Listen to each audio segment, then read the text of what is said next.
Hello, my name is Felicia Tucker. I am a junior social work major from Newport News, Virginia. The reason I chose to major in social work was kind of more so because of me following behind my mom's footsteps. She was a CPS worker for the city of Newport News and then Suffolk, then back to Newport News, and currently she's in Richmond as a director now. So she moved up the ladder. And when I was 5, my parents divorced, and it caused me to become a really timid child and kind of just to myself. So my parents sent me to a child therapist, and she really helped me find my own voice with different situations that were going on in my family. So now I want to be able to help children find their own voice. I would like to be a child therapist. Once I graduate from Virginia State, I plan on going to Norfolk State and getting my master's and my license to become a child therapist. I'm going to answer some of the questions. I identify myself as African American, not just black.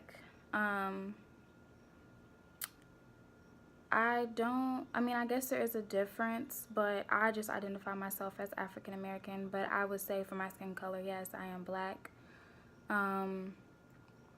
Would I identify myself as a person of color, or would others identify me as a person of color? I'm pretty sure they would. I know segregation isn't a huge thing now, but I'm sure if I were to come across a racist person, they would identify me as someone of color. Describe a moment when your racial identities were important to or took on particularly meaning for you. One time, I traveled to North Carolina with my tennis team. We were going to an away game, and this lady, we were at what is it called? Panera Bread, and this Caucasian lady, she was sitting down with her purse beside her. This other younger Caucasian lady went and sat beside her, and she didn't move her purse. But when the lady got up to receive her order, I went and sat down beside her, and she moved her purse to the other side of her. I automatically knew it was because I was black. Did I take offense to it? No, I didn't, because I know my character. I know I'm not that type of person. But to know that, and this was just last year, so to know that there are still people out there who judge you based off your color is still kind of crazy to me, but that's just the world we live in. Another question: how do you suffer or miss out because of your racial identities? I don't really know how to answer that question, but I can say that me being African American and me being a woman in this world, I just have to work 10 times harder as a Caucasian woman would.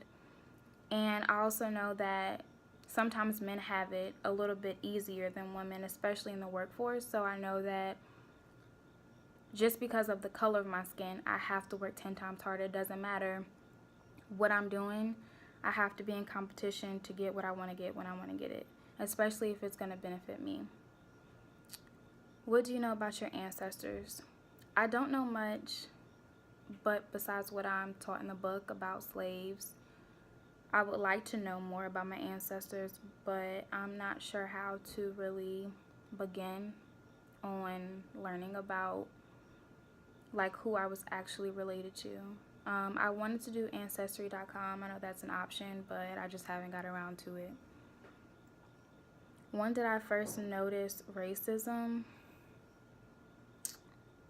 I'm not really sure. I've never really encountered any racist moments myself, except for the one time that I just told you all about.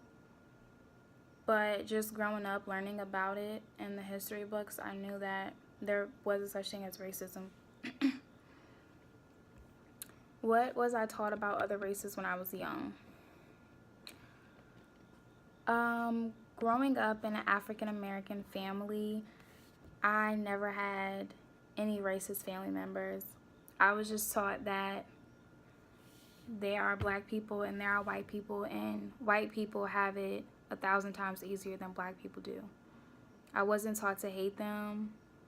I actually had a really close Caucasian friend growing up, so I had no ill feelings towards Caucasian people.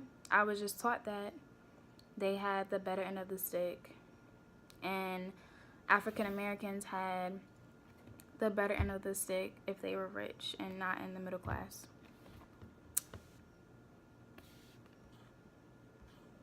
Who taught me my family history?